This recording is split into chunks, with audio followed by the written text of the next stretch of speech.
evening from Washington. I'm Larry O'Connor. We are a nation in debt. You know that already. It's really how much more debt we're going to go in. Well, the debt ceiling fights are among us. We're right in the middle of it. And as you know, we've been tracking Republicans' efforts to put together a budget and spending proposals and a deal to handle the debt ceiling problem as it's fast approaching. And our go-to guy on that topic, all those topics, Kevin Hern, Congressman from the 1st District in Oklahoma, and also the chairman of the Republican Study Committee. Thanks for joining us, sir.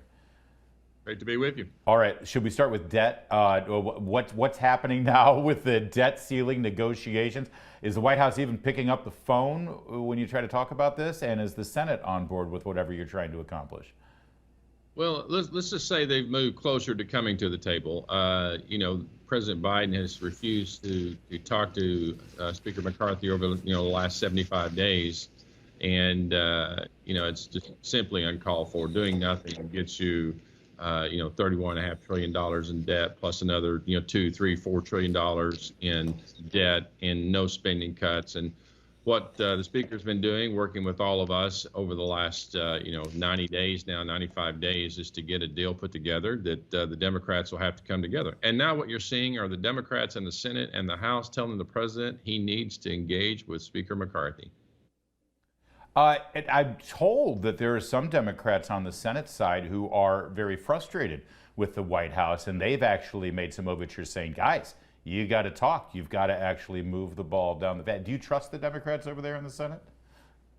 I don't know if I trust the Democrats in the Senate. I trust the American people. Whether you're Republican or Democrat, inflation has hit everyone. And I think what you're seeing are senators, certainly Democrat members and Republican members, for that matter, people who are out talking to their constituents are saying enough of the inflation, enough of the high interest rates, enough of the gas being out of control, enough of the energy costs, the food costs.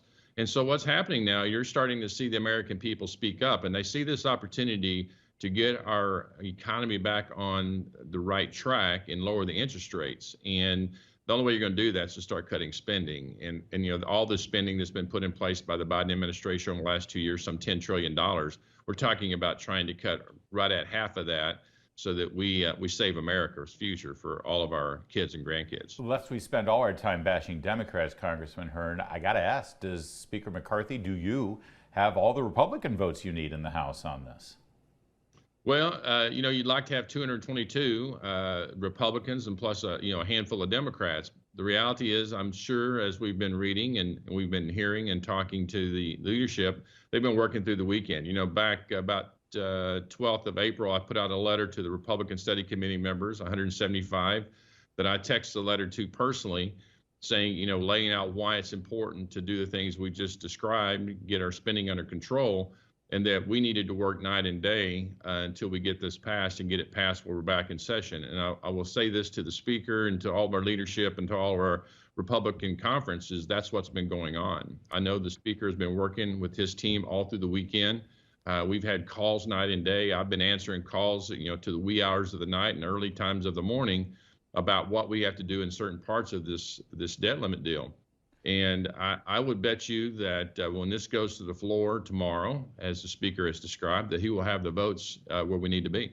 This vote for tomorrow would raise the limit to $1.5 trillion, is my understanding.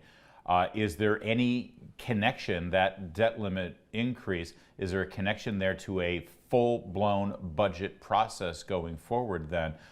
Because you had said right here on this program, Congressman Hern, you don't want to raise this debt increase unless you're already working toward the new budget and the new spending plan. Yeah, so everything we do in this debt limit will be a segue and key components of the budget as we go forward. And spending, obviously, getting the spending cuts, we're talking about $1.5 trillion that will go either to the end of March next year, end of first quarter in 2024, or when that expires, in other words, when that $1.5 trillion is hit, is paramount to get to a balanced budget sooner rather than later. If you look at what's being proposed here, it's between about $4.5 and $4.5 and $4.6 trillion over the next decade. Obviously, that is huge in balancing our budget, taking our debt to GDP from about 106% down to 106%. Otherwise, it'd be around 130% of the public debt. held by debt to GDP in the next decade. That's a huge change for the American people. That's a huge relief of the burden of the debt that, again, our kids that come after us and grandkids are going to have to pay. You know, I'm told in the media, especially television, that you don't lead with debt and budgets and spending. But frankly, I find it kind of important, Congressman Hern. Let's flip over to a more sexy topic. You've introduced a piece of legislation called the Work Not Woke Bill. Lay this out for me. What's the Work Not Woke Bill? Well, since Joe Biden has come into office, the word woke has gained a new amount of energy that none of us have seen in certainly our lifetimes. And what Governor DeSantis has said about Florida, this is where woke goes to die. And we want to see the same thing happen in the federal government. Right now, Joe Biden and his administration has basically said that based on where you're born, who you're born to, what the color of your skin is, you have no hope in America to achieve. And basically, they are appalled by a guy like me that grew up very poor in the Ozark Mountains of Arkansas, no running water, no indoor plumbing. They would tell that kind of person today, like me, to say that you don't have a chance of being anything in life. You're just dealt a bad lot. Unless the federal government comes in and helps you and gets you on the federal government assistance, then you're just going to be unsuccessful. And unfortunately, we've got bureaucrats in Washington, D.C. that this is the best job they've ever had. So they want to make sure everybody knows that and hears that. And for me personally, I look at this as an opportunity to give back. And so it's appalling to me, quite frankly, that they would say a guy like me has no chance of ever being successful in this great country, which is the very reason I ran. That's why we put this bill forth. Well, of course, Congressman Hern, that any chance you had to succeed was cemented with your white privilege. So, let's check that for a moment. What does Work Not Woke do? Does it suspend these federal operations that are so divisive, the DEI training and all of the various agencies? What are you hoping to achieve with this? Yeah, peeling back the money that's being spent, basically in our military and the government, saying again that, you can't achieve anything. We're spending literally billions of dollars that are in each of the bills that the president has put forth and Democrats have supported under Speaker Pelosi's reign, peeling those back, bringing that money back in. It's about having our federal government actually working for the people in a nonpartisan way, as opposed to looking and describing someone, again, based on their skin color, how they should be acting. Well, and these two are related topics because, listen, we're borrowing money that we don't have. We're borrowing money our grandchildren probably don't have at a time when we're going into debt and our spending is through the roof. It's not like we have a bunch of money lying around to spend on this kind of thing that ends up dividing us anyway, Congressman.